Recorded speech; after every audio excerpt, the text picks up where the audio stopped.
What we're going to do now is we're going to talk a little bit more about neutral spine, and then I'm going to go over a bridge sequence that is just, it's a nice killer that you can use with just about anybody.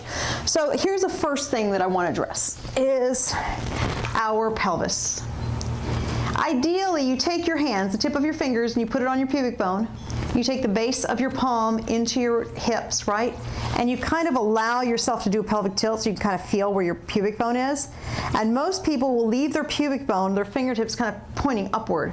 So the goal, and again, the more unaware someone is, the harder this is going to be. But the goal is to have the pubic bone and the crest of your pelvis parallel to the floor. So if I put my hands there and they're parallel to the floor, this is where it should be. So right here, my pelvis is in its perfect spot. So now we have to address the rest of me, right? So I have an arch underneath my back. I have a greater arch than most. But now what's going to protect this arch is not me trying to push the spine down, because then I throw this off, right? I got to keep that pelvis parallel. It's going to be about me taking my abdominals and squeezing them so tight that they make my rib cage go flush with the muscle, if that makes any sense. So think of it this way. If you don't want to be able to take your fingers and stick them underneath your ribs, you want the muscle of your abdomen to be right in line with your ribs. So you squeeze the ribs in so tight that they kind of gather and become one with the abdomen. So right here now, whatever I have under here, that's mine. That's my personal arch, but everything is protected. Okay, shoulders are back and down. So my feet are going to jet out right from the center of my hip joint. And now I'm going to intentionally take my pelvis, push it into the floor, and roll all the way up into a bridge. So that bridge is going to be creating a straight line from the knee all the way down to my shoulders. And if you think of it this way, you want to kind of encourage people to take the top back of their shoulder and push it into the mat like it was scotch taped down to the mat. So here I am, nice straight line.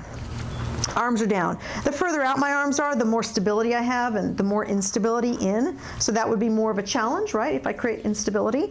So I'm going to find a center point. That way I can at least talk to you guys while I'm doing this, right? So we're going to start here, and you're going to slowly pull your right knee into the chest. Extend that up. Flex the foot. Now at this point, our goal is not to let the hip fall. It's got to stay up. Our pubic bone should be shooting straight out.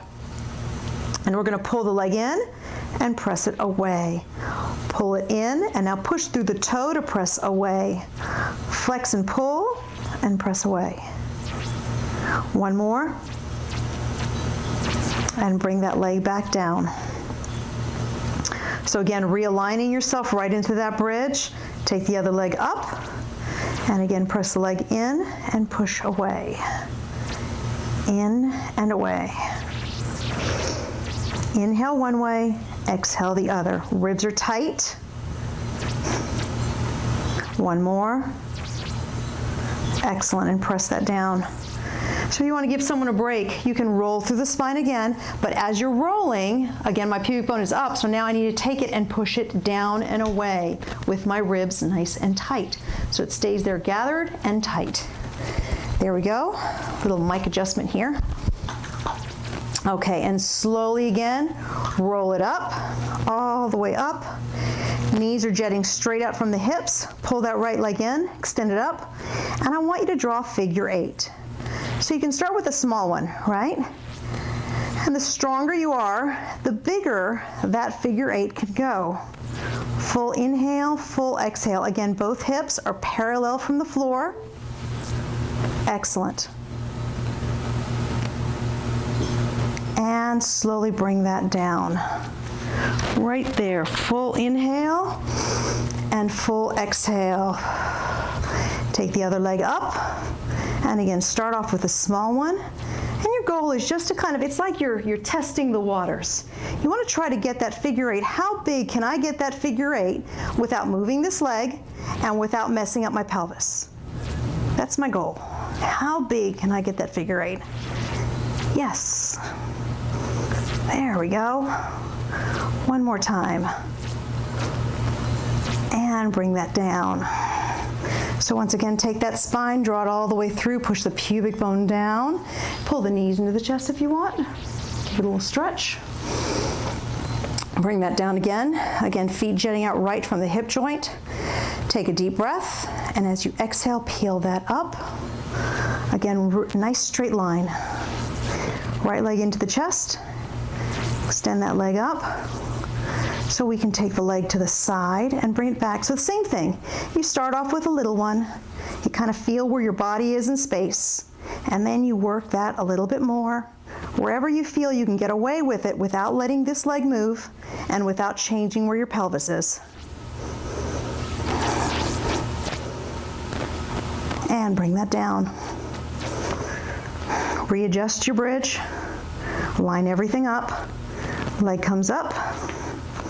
There you go. And it's not to say that you can't do the figure 8 and this side motion with the knee bent. You can easily do it with the knee bent. So that would be your modification for your more novice participant. Again, just keeping these things steady. There we go. And bring that back. And slowly roll that through. Pull the knees back into the chest. Big deep breath and exhale. So we're going to take both arms out like a T, straight out.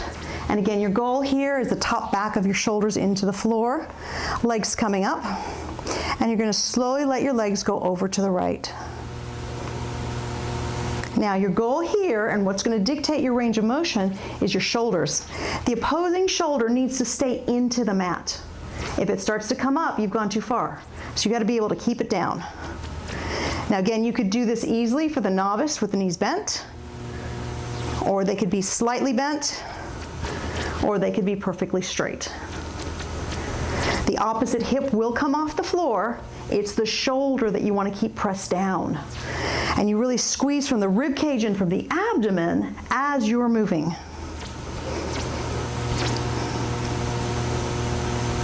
Now from there, you can add a variation. We're going to do one more. Holding it here, and you can actually lift and lower 1 inch. Again, keeping that opposite shoulder into the ground, completely embedded, rib cage tight as you're moving, using your breath, inhale and exhale, and take it to the other side. So same thing, full inhale, full exhale. That's it. And bring that center. Pull the knee into the chest. Okay, so here's a little tidbit.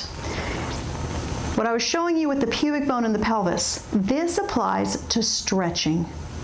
Okay, so I want you to look very carefully here, right? Extend the legs up. If I'm going to stretch here, I can do two things. I can stretch, and if you notice, my hips are going to come up. I can keep my hips down and stretch, or I can push my pubic bone away as I try to pull my legs towards me, and I can really stretch. So this is a great stretch. You flex the feet. So what I'm doing is, I've got to use my mind here, right? I am taking this pelvis and I'm forcing my pubic bone down as I'm trying to pull my legs towards me, all at the same time. And that is truly lengthening my entire hamstrings through my calves into my Achilles. Now the same thing can apply for example, a straddle stretch, right? So I'm in a straddle stretch, so I could either push my pubic bone in, which is what most people do. They want to pull their legs towards them, right? So what you want to do is you want to teach your participant to push their pubic bone away from them, although they're trying to push their legs towards them. So it's like two motions happening at once.